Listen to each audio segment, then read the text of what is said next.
बहुत बहुत स्वागत है। माँ भगवती दुर्गा की कृपा आप और आपके पूरे परिवार पर सदा सर्वदा बनी रहे। शेयर करने वाली हूँ चैत्र मास की पूर्णिमा से संबंधित संपूर्ण जानकारी।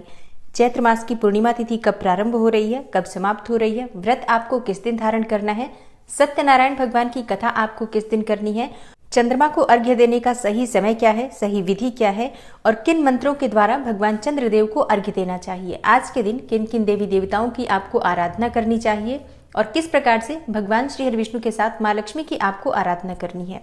और पूर्णिमा तिथि के दिन स्नान दान और दीप दान का विशेष महत्व होता है। तो व्रत वाली पूर्णिमा किस दिन है और स्नान दान की पूर्णिमा कब है। और पूर्णिमा तिथि के दिन पीपल की पूजा भी अत्यंत आवश्यक मानी गई है। तो अगर आप पीपल की पूजा करना चाहते हैं तो किस दिन पीपल वृक्ष की पूजा करें, 5 अप्रैल को या 6 अप्रैल को। मतलब चैत्र मास की पूर्णिमा से संबंधित संपूर्ण जानकारी आपको आज की वीडियो में मैं शेयर करने वाली हूं। तो वीडियो को पूरा जरूर देखिए और अगर आपको आज की वीडियो अच्छी लगे तो इसे लाइक भी जरूर कीजिए, क्योंकि आपके लाइक्स, आपके कमेंट्स मेरे लिए बहुत महत्वपूर्ण होते हैं। ये एकमात्र जरिया है जिनसे मुझे पता चलता है कि आपको ये वीडियो अच्छी लगती है और आपके लिए ये वीडियो उपयोगी है। तो अगर वीडियो अच्छी लगती है तो लाइक तो जरूर ही किया करें। इसके साथ ही कमेंट बॉक्स में माता रानी के नाम का जयकारा भी जरूर लगाएं। इससे आपको सकारात्मक ऊर्जा की प्राप्ति होती है। और अगर आपका कोई भी सुझाव हो, कोई भी प्रश्न हो या कोई विशेष वीडियो देखना चाहते हैं तो उसके लिए भी कमेंट बॉक्स में जरूर लिखें। और हाँ, चैनल पर पहली बार आए हैं, अगर अभी तक आपने चैनल को सब्सक्राइब नहीं किया है तो आज की वीडियो अगर आपको अच्छी लगे तो चैनल को सब्सक्राइब जरूर कर लीजिए और बेल बटन को भी प्रेस कर लीजिए। तो इससे ये होगा कि इस चैनल पर जो नई वीडियो अपलोड होंगी उनकी नोटिफिकेशन आपको सही समय पर प्राप्त होगी। तो सबसे पहले जानते हैं कि पूर्णिमा तिथि कब प्रारंभ हो रही है, कब समाप्त हो रही है और व्रत आपको कब धारण करना है। देखिए, चैत्र मास की पूर्णिमा तिथि का प्रारंभ होगा 5 अप्रैल को सुबह 9:19 पर और समाप्त होगी 6 अप्रैल को सुबह 10:04 पर। तो चैत्र मास की पूर्णिमा का व्रत हमें कब धारण करना है। देखिए, जब हम पूर्णिमा का व्रत धारण करते हैं तो शाम के समय चंद्रमा को अर्घ्य देकर अपने व्रत को पूर्ण करते हैं। मतलब पूर्णिमा का चंद्रमा जब होता है आकाश में, उसी चंद्रमा को अर्घ्य देकर और व्रत को पूर्ण माना जाता है। तो ऐसे में 5 अप्रैल को पूर्णिमा का व्रत करना ज्यादा श्रेष्ठ होगा। मान लीजिए कि आप 5 अप्रैल को नहीं कर पाते हैं किसी भी कारणवश, तो ऐसे में आप 6 अप्रैल को भी कर सकते हैं, क्योंकि सूर्योदय कालीन पूर्णिमा की तिथि आपको 6 अप्रैल को प्राप्त हो रही है। और जैसे कि कई भक्त ऐसे भी हैं जो सूर्योदय कालीन पूर्णिमा का ही व्रत धारण करते हैं, वो 6 अप्रैल को व्रत धारण कर सकते हैं, लेकिन पूर्णिमा का व्रत 5 अप्रैल को करना ज्यादा श्रेष्ठ होगा। अब बात करें कि स्नान दान कब करना है, तो देखिए, सूर्योदय कालीन तिथि में स्नान किया जाता है गंगा का या फिर किसी भी पवित्र नदी में अगर आप स्नान करना चाहते हैं तो ऐसे में पूर्णिमा का जो स्नान होगा वो 6 अप्रैल को होगा, क्योंकि 6 अप्रैल को सूर्योदय कालीन पूर्णिमा तिथि हमें प्राप्त हो रही है। और हाँ, चैत्र मास की पूर्णिमा तिथि से वैशाख मास का स्नान प्रारंभ हो जाता है। तो जो भक्त वैशाख स्नान करते हैं, ऐसे भक्त 6 अप्रैल से अपने व्रत का प्रारंभ कर सकते हैं, स्नान का प्रारंभ कर सकते हैं। और वैशाख मास के स्नान दान का नियम क्या होगा, व्रत का नियम क्या होता है, ये जानकारी आपको आने वाली वीडियो में मिल जाएगी। स्नान का प्रारंभ आप 6 अप्रैल से जरूर कर लीजिए। और अब आपका अगला प्रश्न होता है कि सत्यनारायण व्रत की कथा हमें किस दिन करनी चाहिए, कौन सा दिन ज्यादा श्रेष्ठ है। देखिए, दोनों ही दिन की पूर्णिमा मान्य होगी, क्योंकि पूर्णिमा तिथि जो रात्रि में व्याप्त है वो 5 अप्रैल को है और 6 अप्रैल को सूर्योदय कालीन तिथि है। तो ऐसे में अगर आप सत्यनारायण भगवान की कथा करना चाहते हैं, चाहे करवाना चाहते हो ब्राह्मण से या स्वयं से पढ़ना चाहते हो, आप चाहें तो 5 अप्रैल को भी कर सकते हैं या फिर चाहें तो 6 अप्रैल को भी सत्यनारायण भगवान की कथा का पाठ कर सकते हैं या किसी ब्राह्मण से करवा सकते हैं। अब आपका अगला प्रश्न है कि पीपल की पूजा हमें किस दिन करनी चाहिए। देखिए, पीपल की पूजा सूर्योदय कालीन तिथि में ही आप कर सकते हैं। तो ऐसे में सूर्योदय कालीन पूर्णिमा हमें 6 अप्रैल को प्राप्त हो रही है, तो 6 अप्रैल को पीपल की पूजा की जाएगी। और समय क्या होगा पीपल की पूजा का, देखिए, सूर्योदय से लेकर और सुबह के 10 बजे तक आप पीपल की पूजा कर सकते हैं। वैसे भी 6 अप्रैल को सुबह 10:04 पर पूर्णिमा तिथि समाप्त होगी। तो इससे पहले आप स्नान जरूर कर लीजिए। अगर आप कुछ दान करना चाहते हैं पूर्णिमा तिथि का, तो सुबह 10:04 तक अगर आप दान कर पाते हैं अत्यंत ही श्रेष्ठ होगा। इसके बाद भी कर सकते हैं, कोई समस्या नहीं है। लेकिन अगर आप पूर्णिमा तिथि के व्याप्त रहते ही दान कर लेते हैं, स्नान कर लेते हैं, पीपल की पूजा कर लेते हैं या कोई मंत्र जप अनुष्ठान करना चाहते हैं, वो अगर आप इसी समय में कर लेते हैं तो ज्यादा श्रेष्ठ होता है। वैसे सूर्योदय कालीन तिथि में जब भी पूर्णिमा तिथि व्याप्त होती है तो पूरे दिन रात की पूर्णिमा मान्य होगी, इसमें कहीं कोई संशय नहीं है। और आपका अगला प्रश्न है कि दीपदान किस दिन करना चाहिए, 5 अप्रैल को या 6 अप्रैल को। तो देखिए, दीपदान आप 5 अप्रैल को करते हैं तो संध्या काल में पूर्णिमा तिथि व्याप्त रहेगी, तो आप 5 अप्रैल को भी कर सकते हैं। 6 अप्रैल को सूर्योदय कालीन पूर्णिमा है तो पूरे दिन की पूर्णिमा मान्य होगी, आप 6 अप्रैल को कर सकते हैं। मैं आपसे कहूंगी 5 अप्रैल और 6 अप्रैल दोनों ही दिन दीपदान करने का पूरा प्रयास कीजिए। अब दीपदान कहाँ कर सकते हैं आप? देखिए, पीपल वृक्ष के नीचे आप दीपदान कर सकते हैं। 5 अप्रैल को भी कर सकते हैं, 6 अप्रैल को भी कर सकते हैं। कोई आंवले का वृक्ष आपके घर के आसपास हो, वहां पर भी आप दीपदान कर सकते हैं। केले का पौधा हो, केले का वृक्ष हो, बिल्व का वृक्ष हो, तो वहां पर भी दीपदान कर सकते हैं। और घर में तुलसी विराजित है तो उनके पास तो आपको दीपदान करना ही है। अब जैसे कि घर के आसपास कोई भी मंदिर हो, शिवालय हो, माता रानी का मंदिर हो, भगवान श्री हरि विष्णु का मंदिर हो, बजरंग बली का मंदिर हो, कोई भी मंदिर हो, वहां जाकर आप दीपदान कर सकते हैं। और हाँ, 6 अप्रैल को हनुमान जयंती है, तो हनुमान जी की विशेष रूप से पूजा आराधना हनुमान जयंती के दिन की जाती है। हनुमान जयंती की पूजा विधि की वीडियो आपको आगे अलग से मिल जाएगी, जरूर देख लीजिएगा, क्योंकि हनुमान जी की पूजा करने से समस्त प्रकार के कष्टों से, संकटों से, रोग, ऋण, शत्रुओं से मुक्ति मिल जाती है। तो बहुत ही अचूक उपाय मैं आपको आगे वीडियो में शेयर करूंगी, जरूर उस वीडियो को भी देखिएगा। और अब बात करें कि अगर आप पूर्णिमा तिथि का व्रत धारण करते हैं या बिना व्रत किए भी पूजा आराधना पूर्णिमा के दिन करते हैं, तो पूजा की विधि क्या होगी? देखिए, सुबह जल्दी उठ जाइए, स्नान इत्यादि से निवृत्त हो जाइए। और देखिए, आज ध्यान रखना होता है, जब हम स्नान करते हैं तो गंगा जल मिश्रित जल से ही स्नान किया जाता है। वैसे तो पवित्र नदियों में स्नान करने का विधान बताया गया है शास्त्रों में, लेकिन सबके लिए ऐसा संभव नहीं हो पाता है, तो घर में ही गंगा जल मिश्रित जल से आप स्नान कर सकते हैं। सूर्योदय से पहले स्नान कीजिएगा, मतलब अगर आप सूर्योदय के बाद स्नान करते हैं तो आप गंगा जल मिश्रित जल से भी स्नान करते हैं तो उसका उतना फल प्राप्त नहीं होता। लेकिन अगर आप सूर्योदय से पहले स्नान कर लेते हैं या ब्रह्म मुहूर्त में स्नान कर लेते हैं तो कई गुना फल आपको घर में भी प्राप्त हो जाता है। तो सुबह जल्दी उठकर और नित्य कार्यों से निवृत्त होकर स्नान कर लीजिए, साफ स्वच्छ वस्त्र धारण कर लीजिए। और हाँ, पूर्णिमा तिथि है तो ध्यान रखिए कि काले और नीले रंगों का प्रयोग मत कीजिए।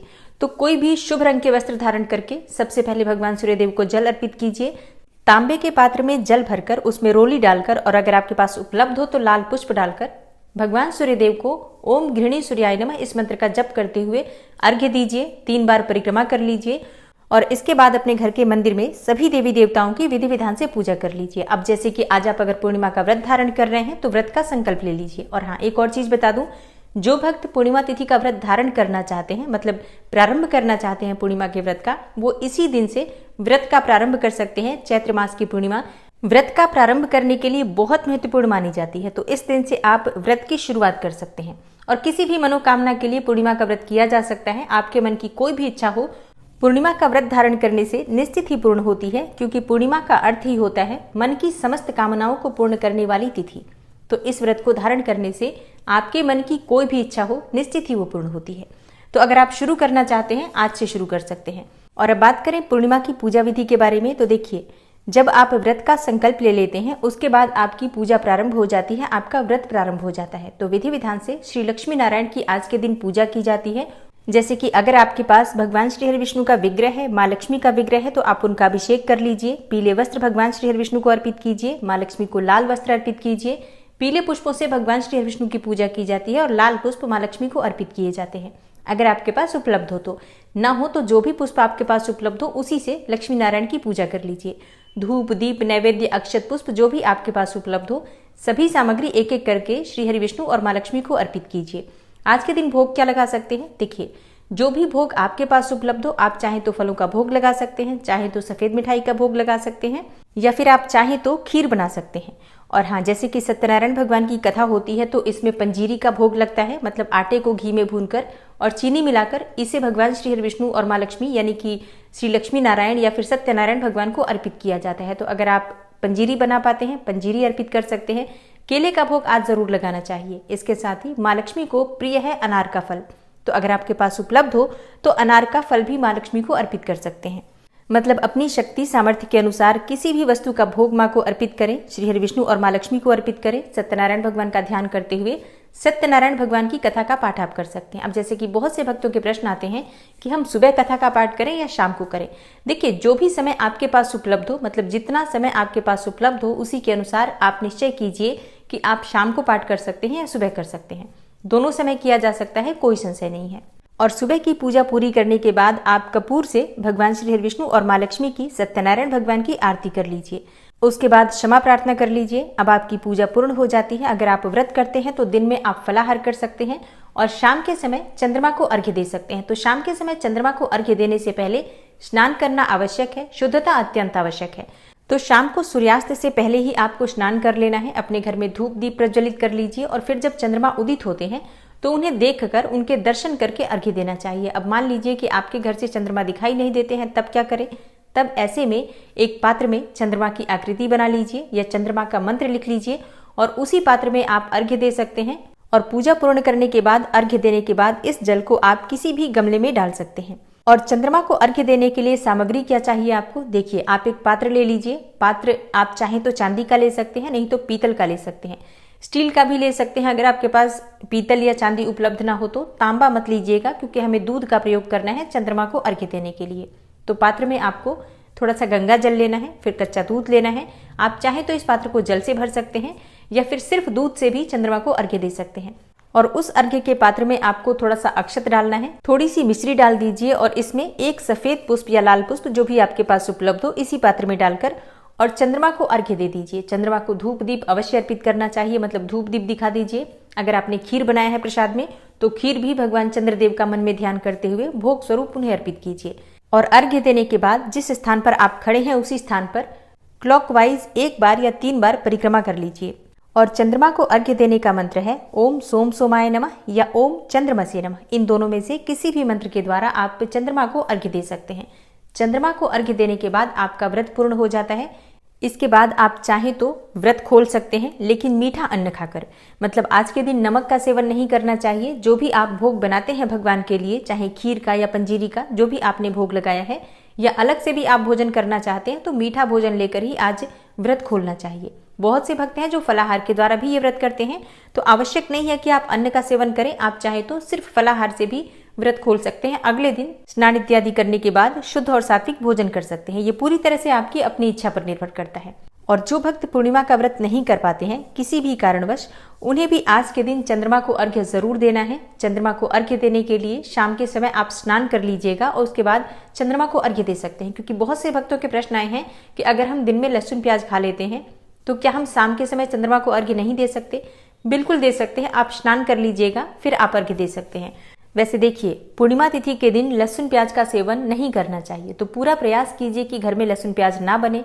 लेकिन अगर मान लीजिए कि आपने खा लिया है, मतलब बन गया है और आप खा चुके हैं और फिर आप ये वीडियो देख रहे हैं, तो ऐसे में आप शाम के समय चंद्रमा को अर्घ्य देने से पहले स्नान कर लीजिए, फिर उसके बाद आप अर्घ्य दे सकते हैं।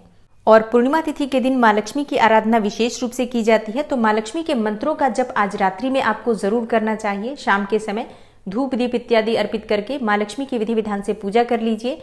वहीं पर एक दीपक प्रज्वलित कर लीजिए और जब तक आप मंत्र जप करते हैं तब तक कम से कम दीपक जलता रहे, इस बात का ध्यान रखिए। वैसे अगर पूर्णिमा तिथि के दिन आप रात्रि में अखंड दीप प्रज्वलित करते हैं तो इससे आपको माँ लक्ष्मी की विशेष कृपा प्राप्त होती है।